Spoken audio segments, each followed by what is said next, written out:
તો નવસારીમાં પાણી પુરવઠા કૌભાંડમાં ખુલાસો 20થી વધુ કોન્ટ્રાક્ટરોને પૈસા ચૂકવ્યા નહીં હોવાનો ખુલાસો 2 વર્ષથી કોન્ટ્રાક્ટરોને ધક્કા ખાવાનો વારો આવ્યો છે।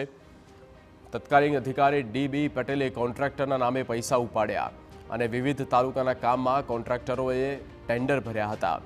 વલસાડ, ડાંગ, નવસારીના કોન્ટ્રાક્ટરોને સર્કિટ હાઉસ બોલાવવામાં આવ્યા। બિલ લેવાના નીકળતા હોવાથી રકમ કાગળના લઈને બોલાવવામાં આવ્યા। દક્ષિણ ગુજરાતની બનાવેલી વિજિલન્સ ટીમ પણ ઉપસ્થિત। કોન્ટ્રાક્ટરના નામે કરોડોની રકમ ઉપાડી હોવાની ચર્ચા છે। તો તત્કાલીન પુરવઠા ઇજનેર ડી.બી. પટેલ અને તેમના મળતિયાઓ દ્વારા 6 થી 7 લાખની અંદરના ટેન્ડર રિસીવ કરવામાં આવ્યા, જે સર્કલના અંડરમાં જ પાસ કરવાની સત્તા ધરાવી છે અને 7 લાખ સુધીના બિલ બનાવી પોતાના તાબા હેઠળની કચેરીમાં મંજૂર કરાવી પૈસા ઉપાડી લેવાયા। આ રીતે ઠગાઈ કરી હોવાની ચર્ચા છે।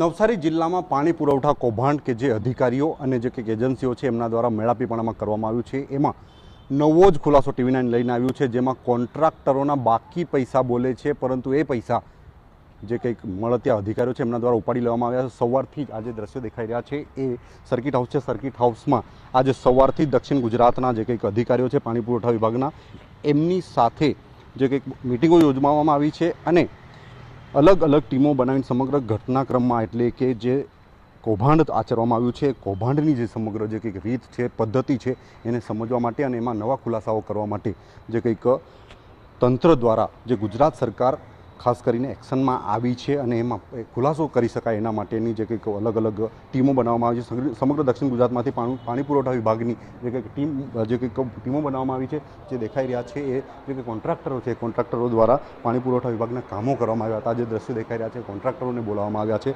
અને એમના જે કંઈક બિલો બાકી છે પરંતુ ઓન પેપર આપી દીધાના બતાવવામાં આવી રહ્યા છે, પરંતુ હકીકતમાં એમને પૈસા આપવામાં આવ્યા નથી। કેટલાક જે કંઈક કોન્ટ્રાક્ટરો છે એમની સાથે વાત કરીશું અને જે કંઈક સમગ્ર ઘટનાક્રમમાં જે કંઈક અધિકારીઓ છે એમને જે કૌભાંડ આચર્યું છે, જે રીતે જે કંઈક TV9 પ્રથમ વખત સ્ક્રીન પર લઈને આવી રહ્યું છે, નવો ખુલાસો કરી રહ્યો છે, કેવા કેટલા કામો કર્યા હતા અને શું મોડસ ઓપરેન્ડી હતી આ લોકોની, એવું લાગે છે? મારા જો વાંસદા તાલુકાના જે પાણી પુરવઠાની જાહેરાત થઈ નિવેદા, એ જાહેરાત હિસાબે જે તે કોન્ટ્રાક્ટે ટેન્ડર ભરીને કામ કર્યા છે અને આજે 2 વર્ષ થઈ ગયા, પેમેન્ટ મળ્યું નથી।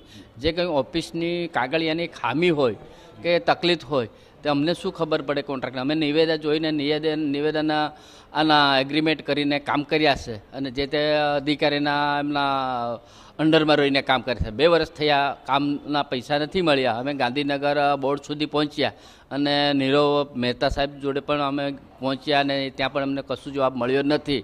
એટલે આજ સુધી અમે પૈસાની રાહ જોઈ રહ્યા છે અને અમારા હાલત કોન્ટ્રાક્ટરોની ઘણી બગડી ગઈ છે। કેટલા કોન્ટ્રાક્ટરો છે આશરે આ જિલ્લામાં? આ કોન્ટ્રાક્ટર એવા લગભગ 15-20 એજન્સી જેવી છે, નાની મોટી।